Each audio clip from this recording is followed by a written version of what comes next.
Okay, let's talk about strings.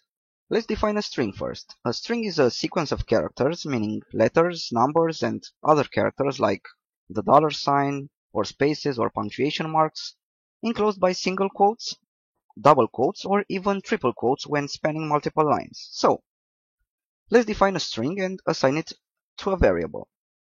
I am going to create a variable named myString and assign it the following value. So, equals, equals, this is my first string.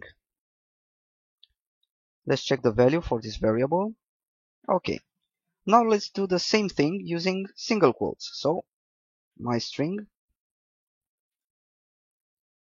this is my first string. Let's check the variable again, and we got the same result. This is correct. So you can use both double quotes and single quotes for defining a string. Now, what do we need triple quotes for? Well, we need them when we want to enter a string on multiple lines. For example, a comment into our code. Let's see how can we do this. Let's assign the same text to the myString variable, this time with each word being on a separate line. So, myString equals triple quotes, this, enter, is my first string. And don't forget to close the triple quotes. Let's check the value for this variable now. Okay, so we got something new here. What's with all the \n's between the words? Well, they are called new line characters, and they signal a new line being created at that particular point in the string. Okay, so how can we get rid of them? Don't worry, it's simple. We just have to add a \, wherever we want a new line to be inserted. So, let's test this. myString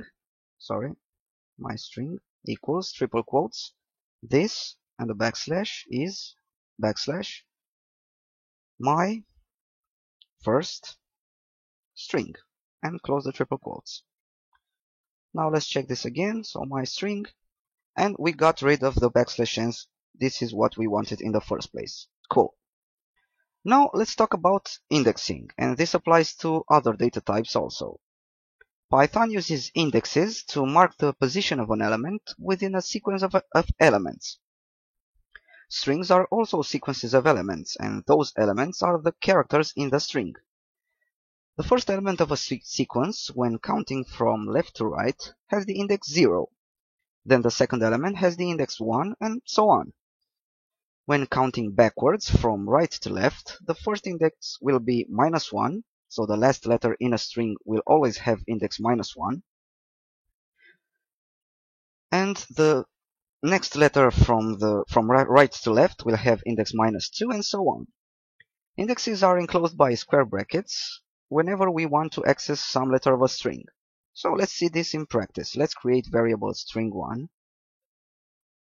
and assign it the value Cisco router.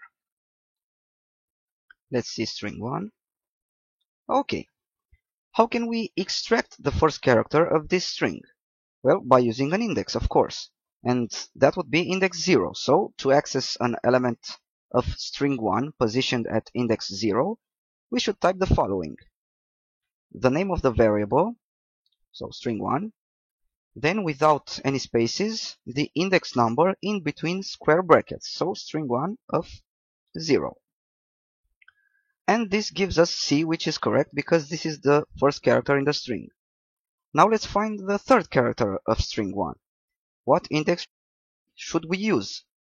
Well, index 2, right? So let's test this. String1 of 2 gives us S, correct again. Now let's see the sixth element of the string. We will need string1 of 5, right? So indeed we got the space in between Cisco and router. Don't forget spaces count as characters too. Now for the negative indexes. Let's access the last character in the string. We will use index -1. So string1 of -1 returns R, which is indeed the last character in the string. What about string of -4? Who would that be? Well, let's count. We have R -1, E -2, T -3, and U -4. So the letter U should have index -4. Let's check this. String 1 of -4. Okay, indeed, we were right again. Great. One more thing on indexes. What if we enter an invalid index for our string? First, let's find the length of our string. So for this, we will use a function which is called len. This counts how many characters are in the string and returns the number of characters to us. So let's use the len function. So len of string 1. This is how you use it. You specify the variable name in between the parentheses.